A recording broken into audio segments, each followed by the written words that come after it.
Muy buenas a todas las personas que están escuchando Historia Política Pública. Este será el tercero y último episodio de la serie sobre Eric Hobsbawm, el historiador británico. En el primer episodio se habló acerca de la historia de este historiador, que es uno de los más importantes del siglo XX en el mundo anglosajón. Y en el episodio 2 explicamos sobre uno de sus libros quizá menos conocidos pero más influyentes, en mi opinión, en el tema del estudio histórico, que se llama Sobre la Historia. Y aquí quería analizar de manera breve algunas de sus obras más importantes. Tenemos la serie de 4 libros que se llaman La Era de la Revolución, La Era del Capital, La Era del Imperio y La Historia del siglo XX. Claro, estos 4 libros cubren desde el 1789, desde la Revolución Francesa, o diríamos mejor la Revolución Dual, que Hobsbawm, un término que utiliza Hobsbawm para definir la Revolución Industrial Inglesa de segunda mitad del siglo XVIII y la Revolución Francesa del 1789. Y acaba la serie en el 1989 cuando cae el muro de Berlín. Entonces en esos 4 libros pues va haciendo una separación, digamos que la era de la Revolución va del 1789 hasta 1848 y acaba con las revoluciones que se expandieron a través de Europa en regiones tan variadas como podía ser Budapest, Venecia, en París, también los movimientos en Irlanda y demás, en distintas zonas del continente europeo. Y luego, por ejemplo, el último, que en inglés se llama The Age of Extremes, aquí traducido como la historia del siglo XX, pues comienza en 1914 con la Primera Guerra Mundial y finaliza en 1989, cuando cae el muro de Berlín.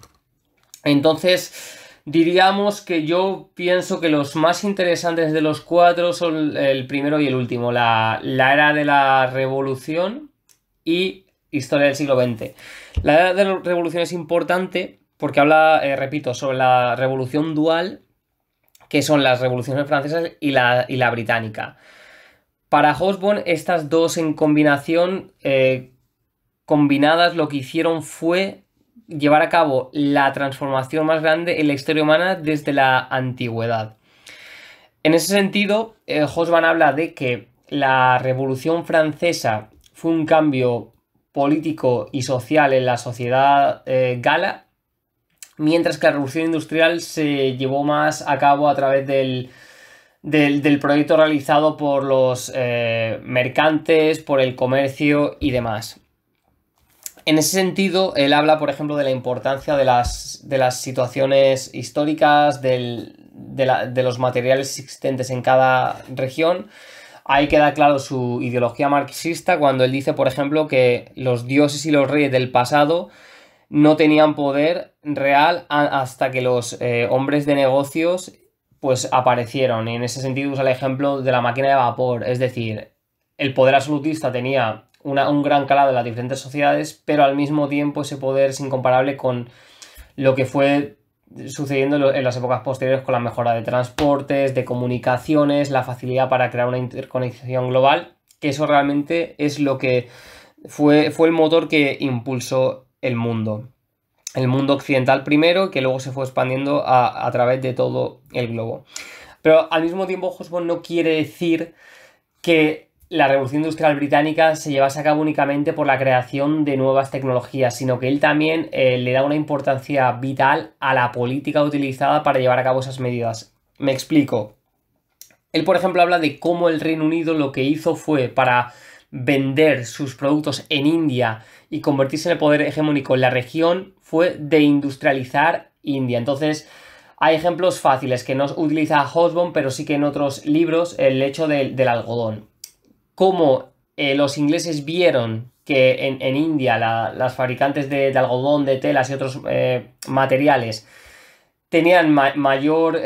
capacidad que en la propia Inglaterra, lo que hicieron los ingleses fue llegar allí, colonizar, cortarle las manos a las personas que precisamente trabajaban con la tela, con el algodón y otros materiales, para eliminar la competencia. Es decir, que el libre comercio como ideología fundante no existe,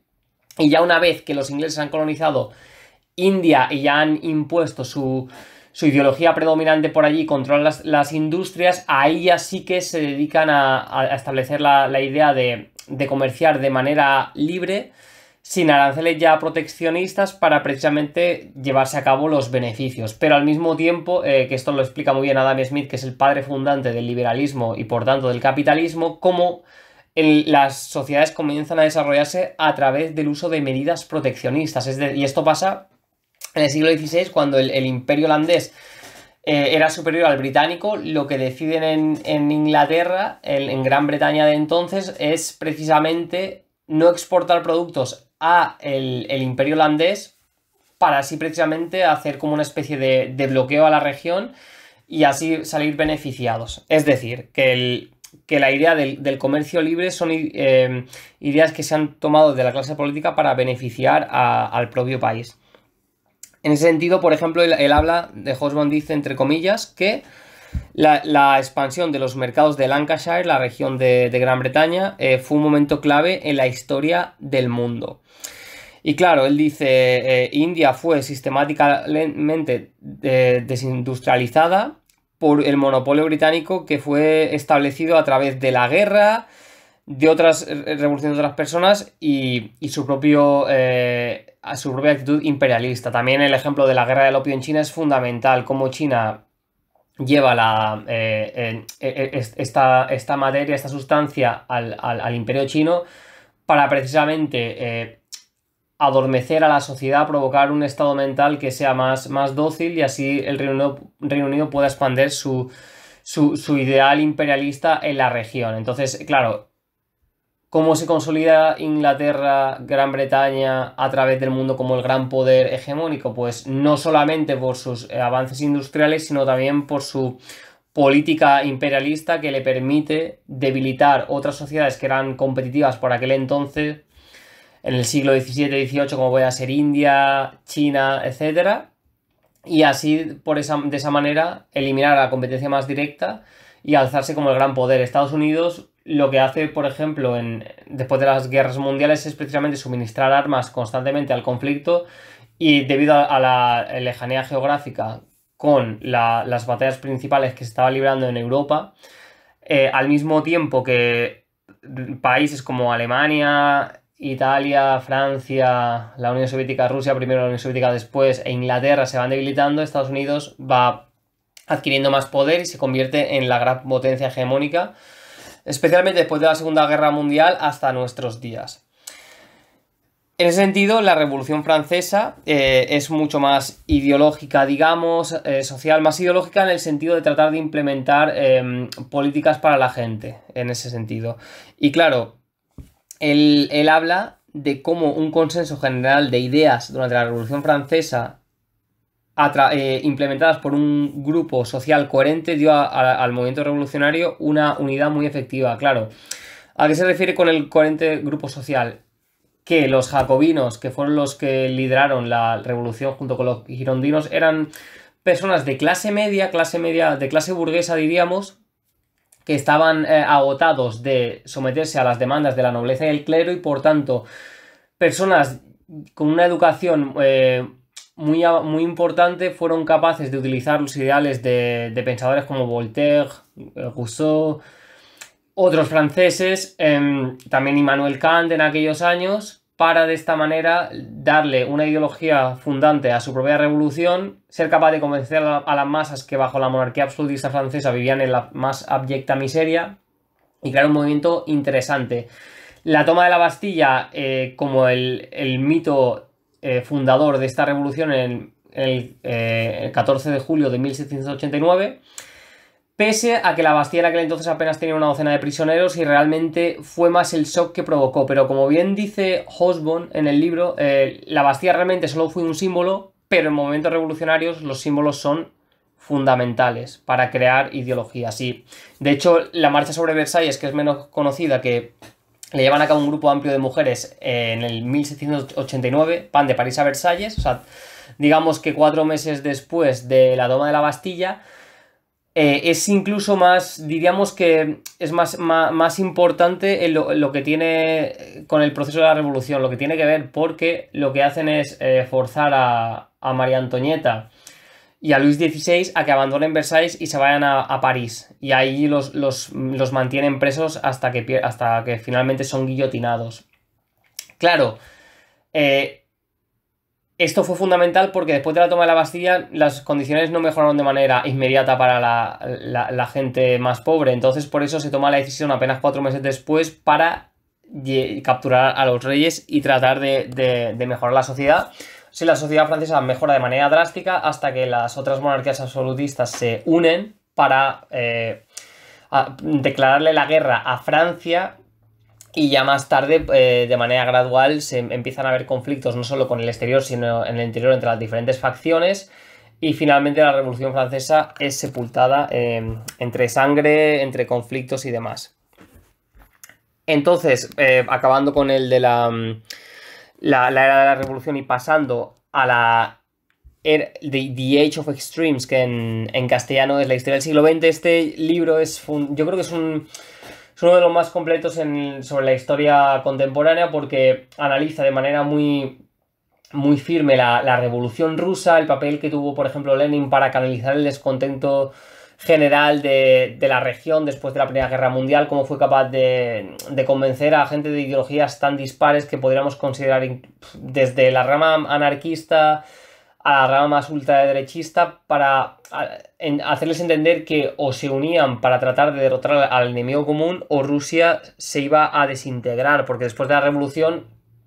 ejércitos de 16 países diferentes van a Rusia para impedir que los ideales comunistas se expandan por el continente. Entonces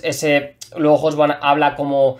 después de la guerra civil en Rusia, tras este conflicto, durante 10 años, pues suceden una serie de cosas que cambian lo que podría haber sido una historia muy diferente sobre la Revolución Rusa. Muere Lenin, Trotsky es exiliado y demás y Stalin alcanza el poder. Al mismo tiempo también cómo el periodo entre guerras va influenciando el surgimiento del fascismo, Hitler llega al poder y demás. Pero también yo creo que Hobsbawm, una de las cosas más interesantes es que no solo habla de Europa, sino también de los movimientos que tienen lugar en Asia, en África, de cómo en América Latina también se van, a la par que sucede en Europa, movimientos revolucionarios y de cambios de sociedades. En diferentes regiones del continente latinoamericano también se dan lugares, cambios fundamentales, como Estados Unidos comienza a imponer dictaduras en Colombia, en Brasil, en Chile, en Guatemala.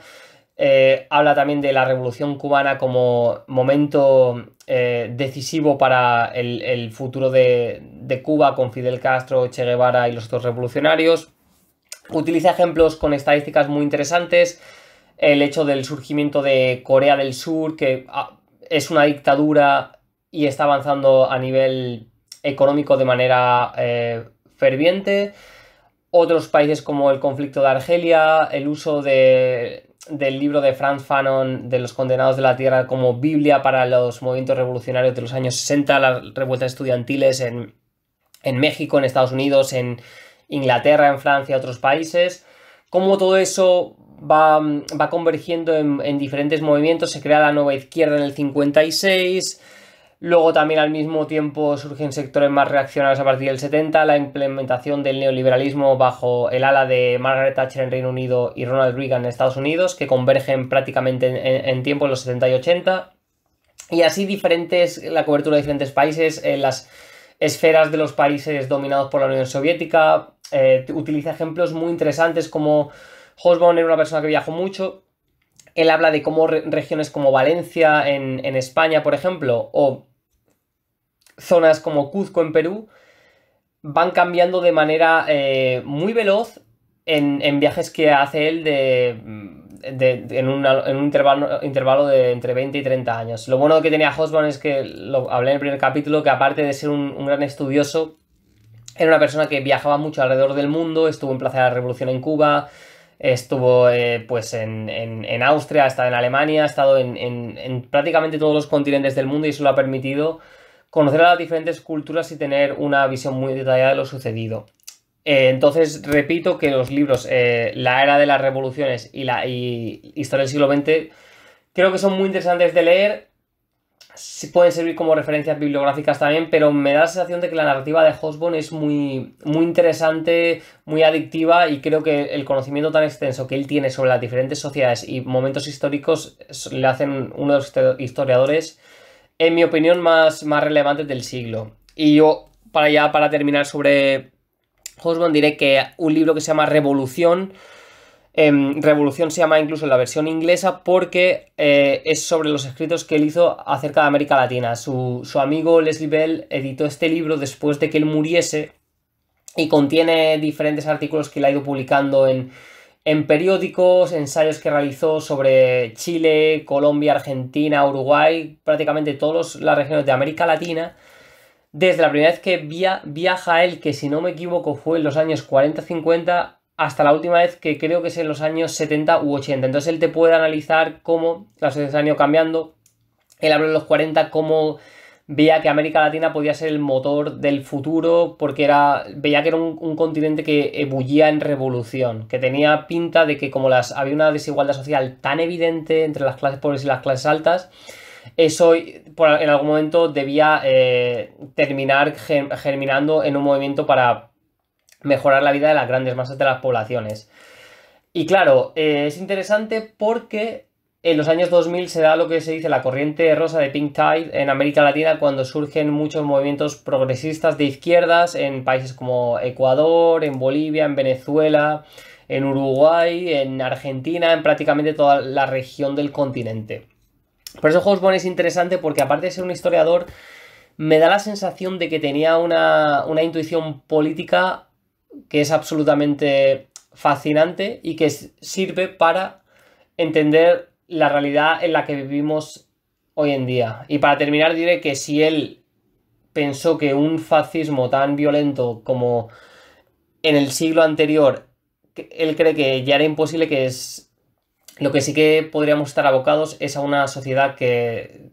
cada vez se volviese más autoritarias, con diferentes acciones sutiles, pero que acabarían coartando nuestras libertades de manera gradual, pero sistemática. Entonces, por ese sentido, creo que Hobsbawm diría que deberíamos estar alerta a los cambios, porque, como él dice en su último libro, Interesting Times, es cierto que vivimos en una época en la que no paran de suceder cosas y por tanto hay que informarse, hay que interactuar con otras personas y por eso es fundamental el estudio de la historia y estar al tanto de lo que va sucediendo en nuestras sociedades.